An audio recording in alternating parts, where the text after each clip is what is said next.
Hey you guys, welcome back. I am going to share a quick little, well, I hope it's quick. I tend to talk too much, so we shall see. But I'm going to share a few business tips with you today.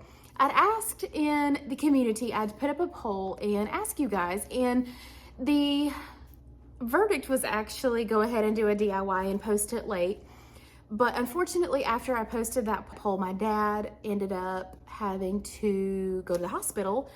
So my mind just was not on filming a video. I decided to go ahead and do the business tips because we actually did have some questions about that.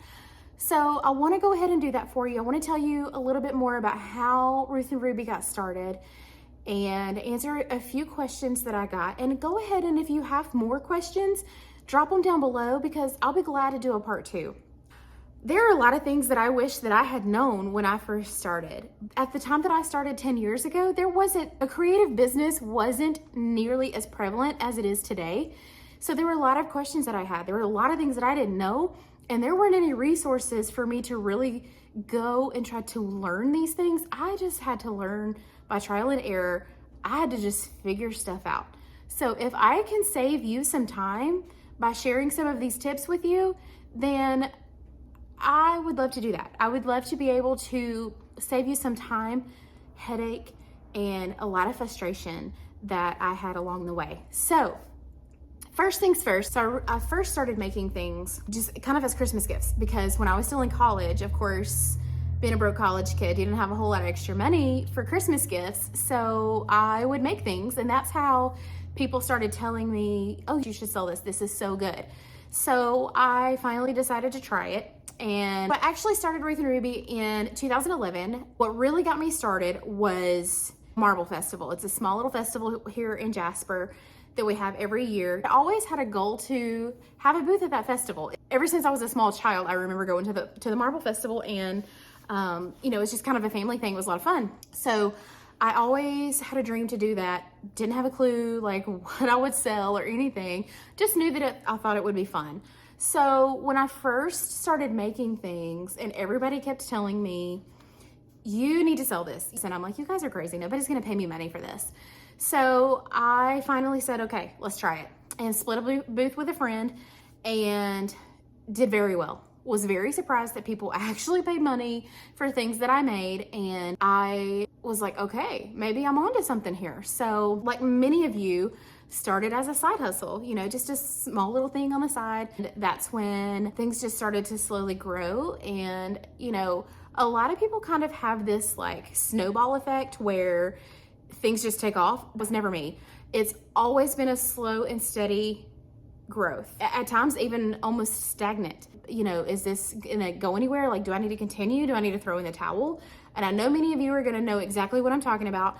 It's not always consistent. Consistent efforts that you make will cause the consistency. So that's going to be probably one of my biggest pieces of advice is consistency. Which is kind of funny saying that for me because the people around me know that consistency is a struggle for me, I guess is what I'm trying to say. So that's actually my theme for this year. I'm not normally one of those to like pick a word or anything, but if I were, it would be consistency. And that's actually why I committed to bringing you guys a video every week because I felt like that's gonna really challenge me and be the biggest piece of growth for me this year because my life is just crazy. And I know a lot of you understand that, and you are gonna have so much grace when I am not able to necessarily do everything exactly consistently, like this week with everything that has gone on, me not posting my video on Monday, like that was hard for me. Like, it's frustrating. It's frustrating to not be able to do things the way that you want them to be done, but you have to allow yourself some grace and you have to keep on keeping on. It would have been so easy for me just to say, well, I already missed my first week, so I'm just gonna throw in the towel. But I'm not. I might be uploading late, but I'm still gonna get it done, and I'm still gonna do it all year long for you guys. As we grew and I started adding paint lines, DIY paint was the first thing that I added as far as DIY supplies. And so of course now we've got DIY, we've got Fusion, we've got IOD, I've got one more coming, but I can't tell you yet. So you'll have to stay tuned and watch next week, okay? So I really want to move into some questions because a few of you had some questions the other day and I want to answer those. So Julie says, how do you get over the fear of spending money to make money? The biggest thing is budget. You have to allow yourself X amount of dollars. This is what you know that you have to be able to spend without too much strain on your business budget. Okay, so business budget, gut. And I know that's probably not the answer that you want, but it really is the truth, because the thing is nothing is predictable. If there's one thing that I have truly learned in this business, it's that you cannot predict what people are going to want. One minute they're going to want one thing, the next minute the other thing's going to sell like hotcakes, and then you're going to be like, how do I know this? You don't. It's just truly trial and error and gut. And everything always sells eventually. It's a matter of how long you're willing to let it hang around before you either, mark it down or whatever. So if it's something that you like, because Julie, you specifically, you've got great taste. You know that. Everybody loves what you do. So if you like it, they're going to buy it. Okay? So don't worry about that. Now, as far as how much to spend on an item, again, that goes back to really just like what you can afford to pay for an item and what you think you can get out of it.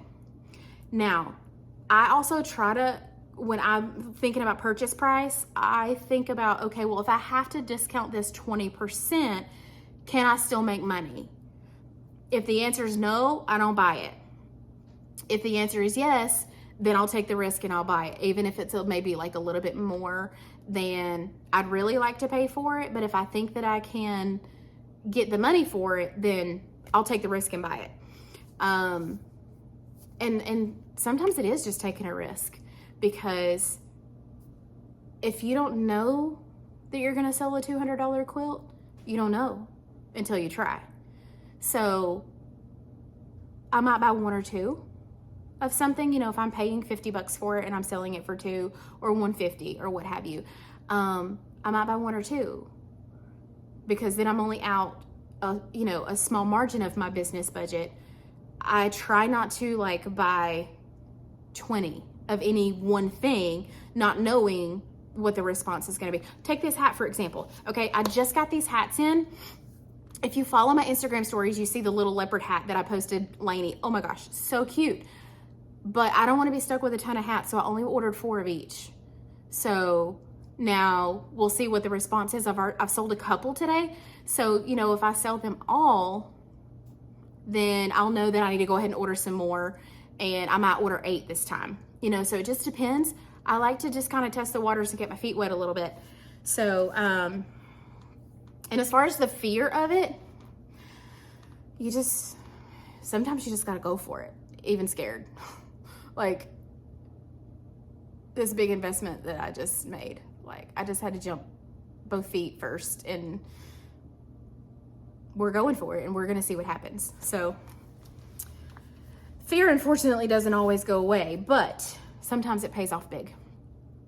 So Crystal says, how did I go from a hobby to a business? There's a big difference.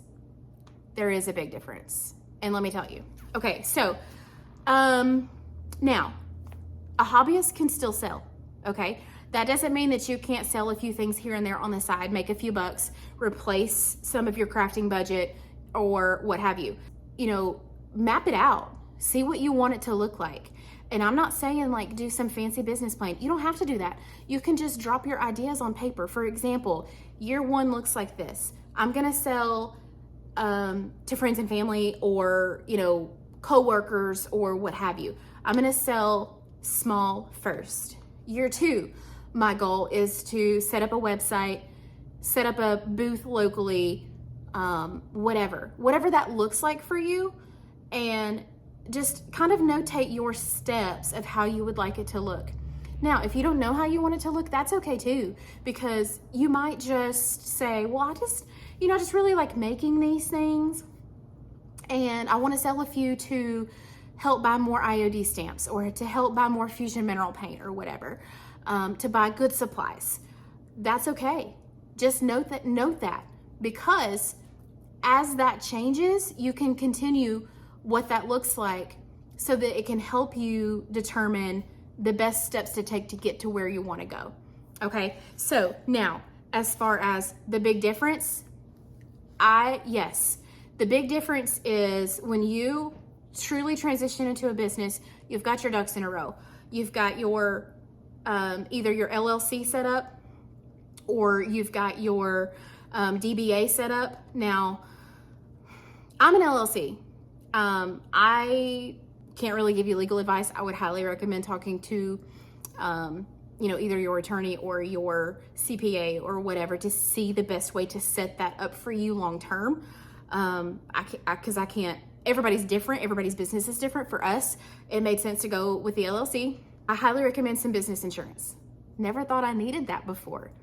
But I'm looking back, I'm like, what if something had happened at one of those shows and, somebody got hurt in my booth, or a product like my paint display fell on them or something like that. So it's actually super, super inexpensive for general liability. So I would highly recommend setting that up to begin with too, because then as you do grow, it's already in place. It's one less headache you're gonna have to deal with if you end up opening a store one day unexpectedly, like me. This time last year, I had no idea a store was on the horizon, but it did. It came quickly. I had to make quick decisions, and by having some of these things already in place, it made that transition easier. So my biggest advice on transitioning from hobby to business is take it slow and do what you're comfortable with. Do not allow yourself to become so overwhelmed that you quit. That happens a lot. Some people, they tend to overthink things that don't really matter, things that aren't really important at that particular time, and it causes them to either stall or quit altogether. So don't do that. That's why part of the mapping out of what you think you want it to look like will really help, because then you can prioritize what's most important. Kim says, how do you know what to sell that people would want to spend money on? Sometimes people will surprise you on what they want to buy. So you need to have enough variety that it's appealing to your customers, but not so much that it's detrimental to your bottom line. Okay, you don't want to be all the things to all the people. I'm not saying that. I do feel like everything should be cohesive, and your brand should be cohesive. Some things will take a little bit longer to sell. Some things fly off the shelf. When I first started my very first Marble Festival, that was my kind of tester, the item that sold like hotcakes was the item I seriously thought nobody would buy. I'll put it here. These things flew off the shelves for years and years. I think 6 years. I finally said, hey, if you want one of these tiles, you need to get it, because I'm not making any more. Because I got to the point where I was so sick of making tiles that I was like, if I have to make one more tile, I got to the point where I didn't want to make any more tiles. Okay, so I had to go. So anyway, the point is, I thought nobody would buy a tile, but they did. I sold hundreds and hundreds and hundreds of them. So really just kind of have to test your waters and see, because one thing might sell in your area that doesn't sell for someone else. One thing might sell for me that doesn't sell for you. So you have to make you have to love it. You have to make what you love, or buy products that you love, because it's really hard to sell things that you don't like. So I say start with the products that you love. Test the waters, see if other people love them too. And if they do, then you can expand on that kind of style and bring in some more different products, but yet similar. So start with that and go from there. My best tips for newbies. Business plan. Like I said earlier, it doesn't have to be anything formal or fancy. Just basically do a brain dump on a piece of paper. Jot down what in your mind it looks like for you. Does it look like a hobby for another 3 years? Does it look like a big, grand transition to your own store? Does it look like a booth space? Does it look like online only? That's very popular now. Really, the biggest reason that we have a store is because we have that requirement with some of the products that we sell. We can't be online only. My other biggest tip, and this is something that I didn't do, so I highly recommend paying yourself from the beginning. Even if it's just a small, tiny fraction, just the habit of doing that consistently is going to make it so much easier for you to actually draw a paycheck when your business grows, steadily. Because I did not do that for a long time. It's easy to burn out if you don't see the fruits of your labor. Like I said, even if it's just a small amount, to be able to see that visually, I think helps you keep going when things get tough. Okay, so my next biggest tip is you have to make time to rest.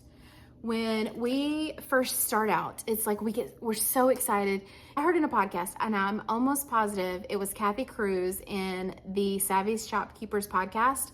If you're a small business owner, you should really subscribe to that podcast because it's so good. Anyway, a while back, I heard in one of her podcasts that said something to the effect of, let your daydreams wrestle you awake. Now, that is so true. When we're first starting out and we are so excited, we cannot wait to see what happens, where our business takes us. But somewhere about the 1 year mark, we start getting tired. You have to make time to rest and you have to prioritize, because I am so guilty of going like just tunnel vision, hyper focus on something. And one of my favorite sayings is, if you say yes to one thing, you're saying no to something else. So you have to be okay with whatever it is that you're saying no to. I've said no to a lot of things over the years that, looking back, I kind of wish that maybe I hadn't. So take time for yourself, take time for your family, because if you don't, burnout's gonna set in real quick and you're gonna be throwing in the towel. Most businesses will fail within the first 3 years, not necessarily because of financial reasons, but because of burnout, because people are exhausted. They have gone so hard for so long and not prioritized themselves and their families that they get to the point somewhere usually between year 2 and 3 and they're just like, I'm done. Make sure that you prioritize yourself, your family, and your rest from the beginning. That's been a hard thing for me. That's probably been one of my biggest struggles, is balancing my family life, my kids, and our home life, because you can't do it all as much as we wish we can. That's one of my biggest downfalls, is thinking that I can achieve so much more in a day than I really can. I think I'm Wonder Woman, and every single day I have to remind myself, you can't always do everything. Jot down what's most important, then make a separate list of what you would like to get done, what you would like to achieve. Prioritize the must list first, and then if there's time left, take something off of the I want to do list. Okay, so my biggest thing that I hope that you take away from this video is, if you are starting or have the idea to start something, just start. Start where you are, use what you have, and build from there. I started this business with a Cricut Explorer. Is that what it's called? No, Expression. Cricut Expression and $100. Now, am I where I want to be? Not even close. Am I pretty surprised at where we've ended up? Every single day. Never in a million years thought that I would actually achieve having my own store. Now, again, my store is not perfect. I never in a million years thought that I would actually have my own store. It seemed too far-fetched. Like, I just never thought that I would be able to afford the rent in a commercial space. But we've got this little warehouse that I've converted, and it's working out pretty well. We're able to ship all of our orders from here. I don't have to stumble over big boxes of IOD at home anymore. Home is home now, which is really exciting. And I never in a million years, when I first started this thing in the spare bedroom of our 2-bedroom apartment, and I was cutting wood on our tiny little patio. That patio is probably like 4 feet by 8 feet, maybe, if that.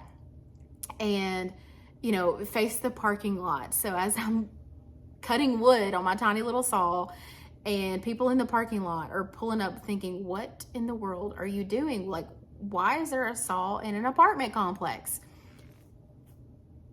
But look where I am now. If I had been afraid to start because I didn't have a garage, I would never be here.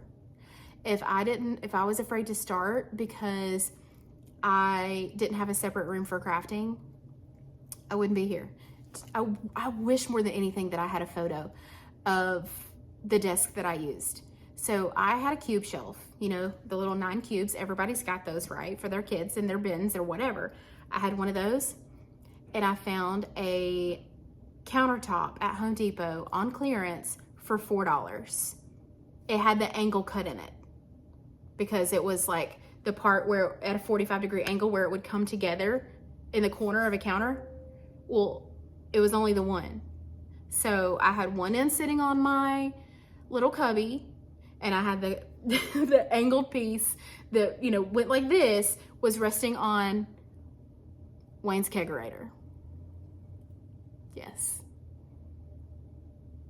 I'm telling you the truth because it was that crazy, but I just started. So just start where you are, use what you have, and just keep on keeping on and see where you end up. Now you gotta remember, I've got 10 years in on this, so it has been a very slow go, but I would not trade the slow growth for any amount of business debt.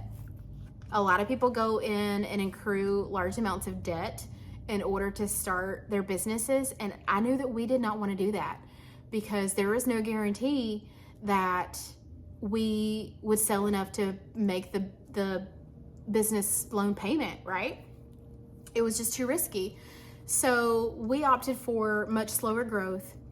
All right, you guys, I hope that you found this helpful, and I hope that I inspired you. If you've been thinking about it and there's something holding you back, let me know below. Let me see if I can help you because, you know, business is, what is that saying? This is probably not going to be quite right, but 10% inspiration and 90% perspiration. So you've got it here. Now you just got to get to work. So let me know below if I can help you. If there's something holding you back, if you've got a mindset block of some sort, let me know below what's going on, what's causing you to just hang out on the edge of your seat, and let's see if we can overcome that together because the world needs whatever you have to offer. One thing that I hear too much is the market is saturated. The market might have a lot of similar products, but the market don't have you. You are the difference because you might have something to offer that isn't even about a product. All right, you guys, so that wraps it up. That's about all of the tips that I have for right now. So remember, if you have other questions, if you have other things that you want to know, leave those in the comments below because I don't mind one bit to do a part 2 if there's more information that you are curious about. So remember, the biggest thing that I want you to take away from this video is to just start. Start where you are, use what you have, and see what you can do and build from there. All right, I hope you have a good one, and I'll see you in the next video.